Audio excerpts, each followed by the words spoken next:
So if you haven't figured it out, I'm going to talk about Doctor Who, by the way. And you know, if you're kind of watching this is like a huge spoiler alert, especially if you haven't had the opportunity to see this yet, or if you're in the United States of America. This is the finale of Doctor Who Waters of Mars.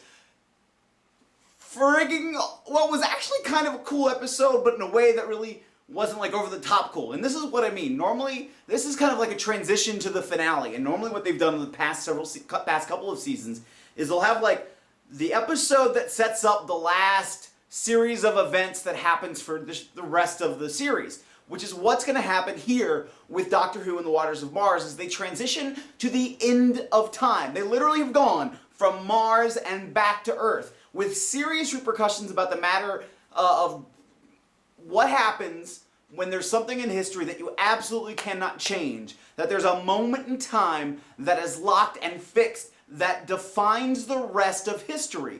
Imagine what would have happened if, let's say, Neil Armstrong's parents never met. Would we have ever made it to the moon? Well, maybe yeah, we would have, but wouldn't it have gone a different way? But he was so instrumental in his personality or how he outreached to people that, you know, life would have been so much different or less charismatic, or it wouldn't have gone the same way. What if our last several presidents, what if they never existed? Who would have been our presidents? Where would our country have gone? Those kinds of things. What happens if one single destiny is changed? Doesn't that destroy the fabric of reality? Well, the Doctor finally goes to a point where he realizes he is the only Time Lord left. And of course he's always known he's the only Time Lord left, but what it means now is he alone can change the course of time because there's no repercussions. So what if he changes history? So what if he changes time? Is anybody gonna care? Is anybody gonna notice? Except for him, he's the only one. I don't want to say it drives him mad, but it gives him power. And I think for the first time since the destruction of Gallifrey, he really feels like, you know what? I'm in charge and I can finally control destiny and fate and I can make things happen the way I want to. Screw the consequences as long as I know what I'm doing gives me the result I want. And what you're kind of seeing behind me is a little bit of exchange between Adelaide, who he meets along the way on Mars, and the Doctor, where basically she says, wait a minute, this is too far. This is too much. And didn't you say that I had to die in order for all this other stuff to happen? And the Doctor's like, deal with it. It's tough. Completely uncharacteristic of the Doctor, which is going to play out here in a second on the screen behind me as we will fast forward.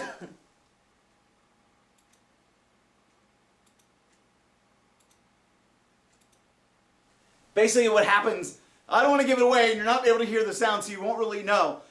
Something's about to happen here where the Doctor actually realizes he's finally gone just a little bit too far.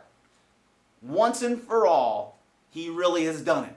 You know, he's always kind of stretched the boundaries and rules of space and time, but now he is completely blown it. He has completely lost it, as you're about to see. He's just realized that what he has done, it took a normal, everyday human to fix. And now the reaction to it, or the response to it, is all of time and space is being rewritten.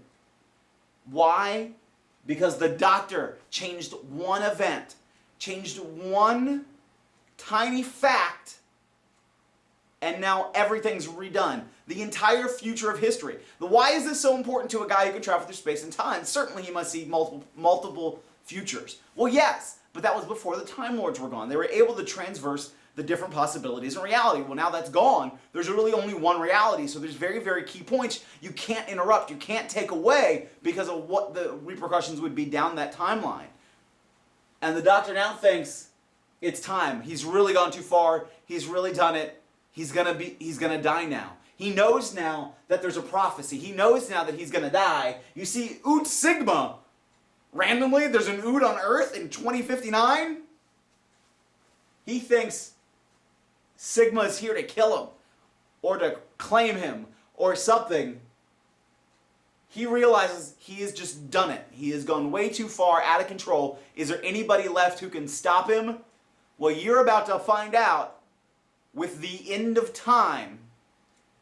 And let me tell you, when this trailer plays in just a couple seconds, it's going to be one of the most awesome things that you have ever seen.